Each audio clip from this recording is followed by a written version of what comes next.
Okay, guys, so I just wanted to get right into the news. I'm not going to do anything, no intro. We're just going to get right into it because if we do that, then it's just going to take up time. And we have some big stuff going on today. So, one of the first things that definitely hit a bunch of people's radars was the fact that, like everybody knows at this point, GTA 6 is it's being developed. It's in development.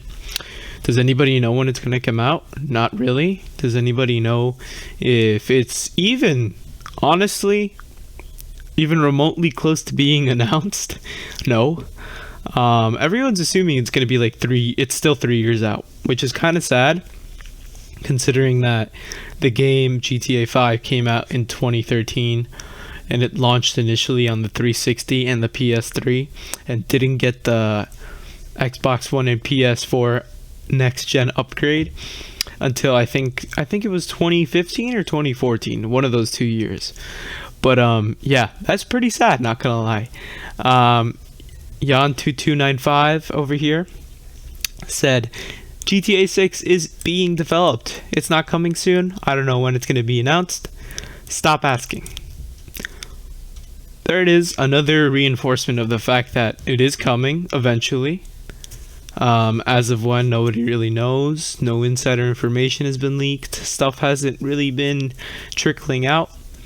So yeah, it's sad to hear, but that's the reality we have to face.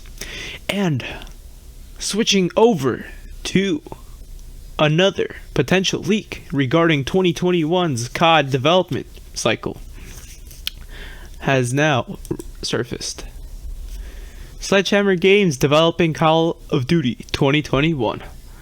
Honestly, how do I feel about this? It's okay. I'm not really hype about it. I'm not disappointed either, because personally, Modern Warfare 2, if that even is what Infinity Ward is working on currently, would definitely be lackluster. It'd be a copy and paste of Modern Warfare 1 2019. Nothing would change, probably just a different campaign. Everything would stay the same, maybe a couple different weapons, and it just wouldn't be good at all. So it's honestly better if they take an extended another year and wait for 2022, because in that way, in my opinion, it kind of makes more sense, because it'd be twos all across the board. Modern Warfare 2, 2022. So 2. They could do some marketing with that. Boom. Infinity Ward, hire me. There we go.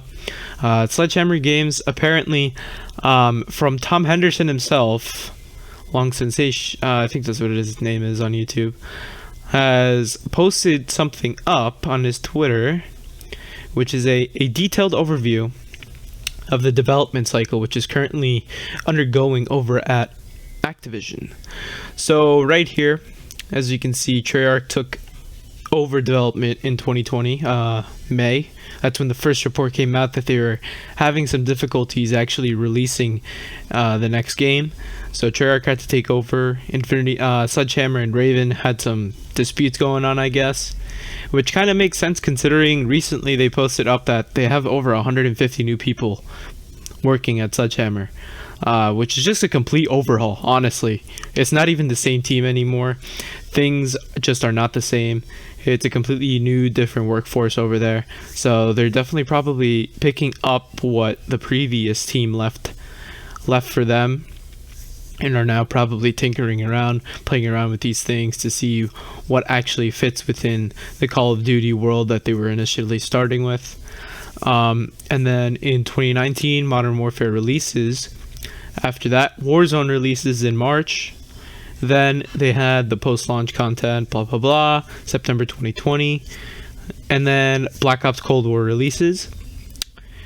And then the expected release date is November 12th, 2021, which means from Tom's diagram that Sledgehammer Games would have had 2 years and 3 months of development time, which is a very long time considering the other Treyarch and Infinity Ward typically have 2 years, and even in the 360 and PS3 generation, it wasn't even that long. It was about 18 months or so, I would say. So they would come out with, let's say for example, Black Ops 1 comes out, they're immediately working on Black Ops 2. There's no break. which I would assume that's how it would work, because they would have Black Ops 1 DLC, everything already made. So they would have the initial game release, and then the DLCs all ready. They're just, you know, chunking it out and spreading it out through the year. After that, as they're releasing all of these things, Black Ops 2 is in the works, and then, you know, that's how the cycle used to work. Then 2 years development cycles went into effect within the PS4 and Xbox One generation, which was honestly super beneficial to them, because it kind of worked. But there were some games like recently, like Modern Warfare and Cold War, which were released with just a small amount of content. Like 6v6 is, they're trying to really kill that for some reason. I have no idea why. I honestly believe it's Warzone's fault. They're banking on the fact that that just generated so much money for them, and it's unfortunate, because now they're all Activision is going to do is focus on trying to iron out Warzone, keep the player base for as long as possible, and that honestly won't be much of an issue, considering Warzone is free to play. So anybody could just jump into it, and if they feel compelled enough to spend $60 on buying the full version of whichever Call of Duty is out, they'll do it. If they won't do it, and it sucks. But yeah, the Infinity Ward would have only had a year and 2 months of development time for Modern Warfare 2, if that's what it's even called. And it just wouldn't make sense. It'd be a rushed product. It just would be terrible. That's honestly the same level, the same development schedule, or close to it, to the 360 PS3 generation. So I don't see them doing that again. 2 years and 3 months development time for Sledgehammer is plenty of time. That's a lot of time for them to have worked out a bunch of stuff, probably even overhauled the game or built upon what they already initially had. So therefore, that's the speculation that we have at this point. It's January, very, very early on in COD 2020's cycle. We usually don't see stuff like this. Although, if you do go back into the past, I was researching a bit. Modern Warfare 2, I think, was announced back in February when... what game was that at the time? I think it was Black Ops. No. I forgot what game was out at the time. But MW2 was announced in February, which was super, super early. So, yeah, we're just going to have to wait and see. Anyways, next news would be regarding Nintendo. What's up with Nintendo now? Well, oops, except all cookies. They actually bought, Next Level Games. That's really cool. Luigi's Mansion 3, their developers, Next Level Games, was recently acquired by Nintendo. And Nintendo announced this in an agreement to purchase the developer on January 5th. The Vancouver-based studio has long been an ally of Nintendo's. It developed and the well-received Mario football spin-offs, Super Mario Strikers, its sequel for the Wii, as well as the Wii iteration of Punch-Out. So that's really cool. Next Level Games is a strong developer. I didn't play Luigi's Mansion 3 personally, but it was definitely a big seller. I'm pretty sure by the end of 2020, they must have definitely pushed like 8 million sales. I know they're hovering around the 4 million sales in September. So it's a good thing. Now Nintendo has a new studio under their umbrella. Definitely could bring forth better games, more games possibly from the studio, since they're going to have more of a budget, more stricter and firmer schedule to work with, which is good. And now Microsoft is actually planning something good. Hopefully it'll benefit them. They're planning an overhaul to its actual OS again. So I'm so confused with this, to be completely honest, because they initially said that there wouldn't be anything else after Windows 10. I think they're just going to build upon what they already have and just refine it, overhaul the UI, but it's still going to be Windows 10. So it's probably just going to be like Windows 10 something else edition, and it's just going to be a complete overhaul of the UI, how it looks, how it functions, and just overall a better outlook for them. And from The Verge here, they are planning a visual rejuvenation of Windows that is designed to signal to users of the operating system that Windows is indeed back. That's according to a job listing posted by Microsoft recently, advertising for a software engineering role in the Windows Core user experience team. On this team, you'll work with our key platforms, Surface, and OEM partners to orchestrate and deliver a sweeping visual rejuvenation of Windows experiences to signal to our customers that Windows is back and ensure that Windows is considered the best OS experience for customers. They apparently quietly removed the sweeping visual rejuvenation after several Windows enthusiasts spotted the job listing over the weekend. Microsoft has been promoting visual overhauls of Windows 10 for years. Thanks to its fluent design system, rumors suggest the company is planning big user interface changes for Windows that will debut later in 2021, which is pretty cool. Recently, they have been tweaking the UI here and there. There's apparently a new taskbar management thing that's being added to the bottom portion of it, which is it'll give you like a detailed overview of like the weather, small snippets of the news, blah blah blah, easily, so you can see it on the homepage, which I guess is pretty cool. So yeah, that's what Windows is working on. And something else that's pretty massive, guys, I don't even know how this is physically possible, but Mr. Elon, out of nowhere, guys, I was hovering through Instagram and I saw this meme and it was talking about how Elon is the second richest person in the world, and I'm like, no way, that quickly? That's impossible. And then next thing you know, I'm looking over here and this title says world's 500 richest people added 1.8 trillion to their combined wealth in 2020. So I'm like, all right, that's pretty interesting. Of course, Jeff Bezos is number one. And then as I'm scrolling down, guys, I'm looking down. Tesla CEO, Mr. Elon Musk.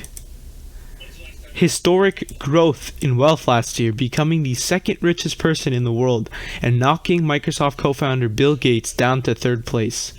His net worth total grew by $142 billion in 2020 alone to $170 billion. That is the fastest creation of personal wealth in history, according to Bloomberg. Amazon's founder Jeff Bezos is at the top of the list with a net worth of $190. Bezos added more than $75 billion to his wealth in 2020 as the public grew dependent on online shopping due to what's going on in the world. While Bezos and a select few of others in the US have amassed historic gains in personal wealth in the last year, the federal government has yet to extend much in the way of meaningful assistance. Okay, so now it's going to be talking about just like what's going on with the checks going out to the American people, but that's incredible. Seeing that growth, $140 billion alone in 2020 is insane in the midst of what's going on right now. And it's the biggest thing in history, the biggest wealth growth in history. It's just baffling. Those Tesla stocks are just going up. It keeps going up and up and up and up. And it was funny because so many people doubted it. They were like, oh, it's too much, this and that. So many people jumped ship too, because I remember when it was at like 426.9, and then a couple months later it reached 700, and Elon was like, it's too much, it's valued too much. And now look at it. Now look at his wealth. And apparently this article's even a little dated, not gonna lie. It's a couple days old. And recently I was looking at it again on a different, I think it was on Bloomberg. He's like 8 billion away from beating Jeff Bezos. So that's just baffling right there. Beating the richest man on earth in a year. Oh God. We're just gonna have to wait and see how rich these people do get, especially Elon. And he's just gonna amass even more wealth, considering he's going to be launching even more rockets. He's gonna privatize some space travel. My God, that wealth's just gonna come rolling in. The money's just gonna keep coming in. Well, anyways, guys, that is the biggest news that has been going on for the week. And I wanted to cover everything in a condensed video for you guys to see if you'd be interested. If you like this type of video, please let me know. This is going to be a new running weekly episodic series of news which happens throughout the week. It's going to be called XPS News, and hopefully you do enjoy it. And one last thing, as of talking right now, Monster Hunter Rise does have a Nintendo Switch live stream going on, which is going to be talking about future updates, what's going on with the game. etc., etc. And hopefully you guys go and watch that. It's probably live by now, so yeah, make sure you stay tuned for that. And I'll see you guys next week for XPS number 2.